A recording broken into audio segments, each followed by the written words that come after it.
पुत्र, तुम ऐसा क्यों कर रहे हो? क्या चाहते हो तुम सब? बाबा, मेरा विश्वास कीजिए,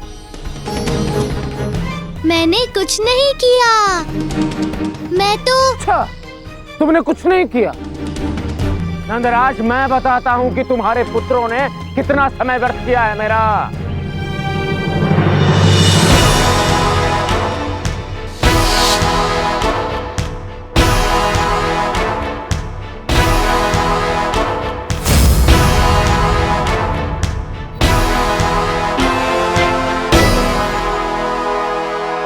कहाँ का न्याय है? अब नंदराज, तुम ही बताओ मुझे कि मैं अपने ही वृक्ष काटने के लिए तुम्हारे इस बित्ते भर के बालक से आज्ञा लूं? मैं तो यज्ञ अनुष्ठान करवा रहा हूं ना, पुण्य का कार्य कर रहा हूं ना, वो तो मुझे शांति से करने दो।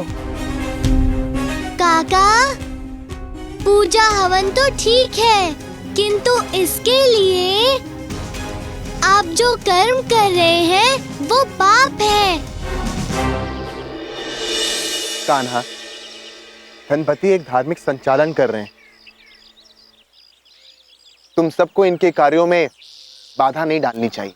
हाँ, सो है काका, किंतु काका, जो कर्म किसी को कष्ट दे वो पाप है। बहुत सही, बहुत सही। सारे पुण्य के कार्य करने का ठेका तो तुमने और तुम्हारे पिताश्री ने ले रखा है। मुझे तो तुम दोनों ने मिलकर पूरे के पूरे गोकुल में भ्रष्ट सिद्ध कर रखा है। अब पूजा करना भी अधर्म है तो धर्म क्या होता है? धर्म क्या है, कोई मुझे बताएगा? और मैंने किसी को कोई कष्ट नहीं पहुंचाया है,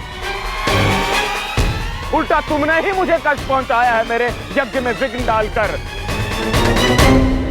पाप तुम्हें लगेगा धनु काका, आप इन हरे भरे वृक्षों पर कुल्हाड़ी चलवा रहे हैं और कह रहे हैं कि आप धर्म का कार्य कर रहे हैं। ये वृक्ष हमारी ही भांति जीवित है काका। आपको हो या ना हो, हमें इनकी चिंता बहुत है काका।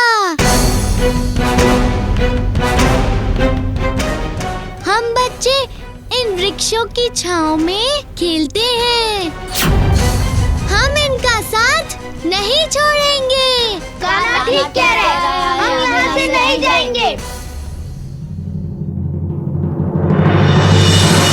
देख रहे हो नंदराज, तुम्हारे पुत्र की ढिठाई कितने ढीठ हैं ये। सब लोग मिलकर इसको समझा रहे हैं कि तुमको समझ में नहीं आता, जस के तस खड़े हैं, निर्लज्ज कहीं के। बस धनपति सेठ, बच्चों का कहना बिल्कुल उचित है। तुम्हें इन हरे भरे वृक्षों को काटने का कोई अधिकार नहीं है। इनको असमय काटना इनके बस के समान है। मुझे ज्ञात था कि तुम यही कहोगे, अपने पुत्र का पक्ष लोगे और मुझे दोषी ठहराओगे, ये जानता था मैं। किंतु नंदराज, इस बार तुम्हें कोई अधिकार नहीं है, क्योंकि ये पूरी की पूरी वन की धरती मेरी है, मेरी। और इस पर जितने भी वृक्ष हैं सबके सब मेरे हैं, और इन वृक्षों के साथ मैं चाहे जो करूं कोई मुझे कुछ नहीं कह सकता, समझे? हे प्रभु, कितना अधर्म फैल गया है धरती पर। नंदराज, थोड़ा सा तो भय रखो, अन्यथा तुम्हें भुगतना पड़ेगा, पाप लगेगा, पाप। आप हमें भयभीत करने का असफल प्रयत्न ना करें।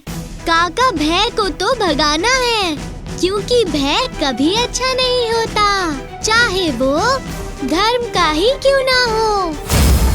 गोकुल में भय का